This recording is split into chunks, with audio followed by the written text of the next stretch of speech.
Kakinada rural మండలం జనం కోసం పవన్ పవన్ కోసం మనం కార్యక్రమంలో భాగంగా వలసపాకల గ్రామంలో పల్లిపేట సుందరయ్య కాలనీ బాలాజీపేటలో జనసేన పార్టీ పీఎస్సీ సభ్యులు కాకినాడ రూరల్ ఇన్ఛార్జ్ పంత నానాజీ పర్యటించారు. స్థానిక మహిళలు మాకు మంచినీళ్లు కావాలని, రోజు త్రాగునీరు తెచ్చుకునేందుకు అనేక ఇబ్బందులు ఎదుర్కొంటున్నామని, వాటర్ ట్యాంక్ వస్తేనే మంచినీరు వస్తోందని వైసీపీ నాయకులకు ఎన్నిసార్లు చెప్పినా పట్టించుకోవటం లేదని పంత నానాజీ వద్ద వాపోయారు. మంచినీరు వచ్చేలా చేయండి అని వేడుకున్నారు. ఈ సందర్భంగా జనసేన కాకినాడ రూరల్ ఇన్ఛార్జ్ పంత నానాజీ మీడియాతో మాట్లాడారు. ఈ కార్యక్రమంలో స్థానిక జనసేన నాయకులు, రాష్ట్ర, జిల్లా, మండల, గ్రామస్థాయి నాయకులు, వీర మహిళలు, జన సైనికులు పాల్గొన్నారు. వలసపాకల గ్రామంలో సుందరయ్య కాలనీలో, అలాగే పగడాలపేటలో, అలా ఇంకో చోట్ల మొత్తం 3 చోట్ల నాకు స్వామినగర్లో 3 చోట్ల నేను తిరిగిన ప్రాంతాల్లో 3 చోట్ల తగిలే అటువంటి దౌర్భాగ్య స్థితి.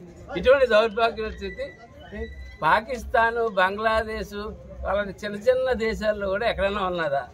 ఇది కాకినాడ రూరల్లోనే ఉంది, ఇంకెక్కడా లేదు ఇటువంటి సమస్య. ఈ సమస్యను నువ్వు చేయలేవు. ఎక్కడేమంటావు? ఎవడింటి దగ్గర వేస్తా? ఇంటి దగ్గర కూడా మీ ఇంటి దగ్గర ఎదురుంటే పందిరి ఏదో ఆక్యుపై చేసిన పందిరి ఉన్నట్టు దాంట్లో ఏమంటావా?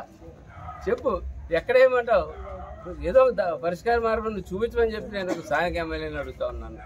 కాబట్టి నేనైతే ఒకటే చెప్తా ఉన్నాను, రాబోయే కాలంలో సంకీర్ణ ప్రభుత్వం వస్తూ ఉంది. దాని ఇండికేషన్స్ కనపడతా ఉన్నాయి. ప్రతి చోట కూడా పెద్ద ఎత్తున చంద్రబాబు నాయుడు గారిని, పవన్ కళ్యాణ్ గారిని ఆశీర్వదిస్తూ ఉన్నారు. ప్రభుత్వం వచ్చిన తర్వాత మొట్టమొదటి సాల్వ్ చేసే ప్రాబ్లం వీళ్ళ యొక్క డ్రైనేజ్ ప్రాబ్లం. ఈ డ్రైనేజ్ వీళ్ళ మలమూత్రాలు ఇల్లు మోసుకునేంత దౌర్భాగ్య స్థితి నుంచి వీళ్ళని బయట తీసే వచ్చి కార్యక్రమం చేపిస్తారని చెప్పి మీకు ప్రమాణం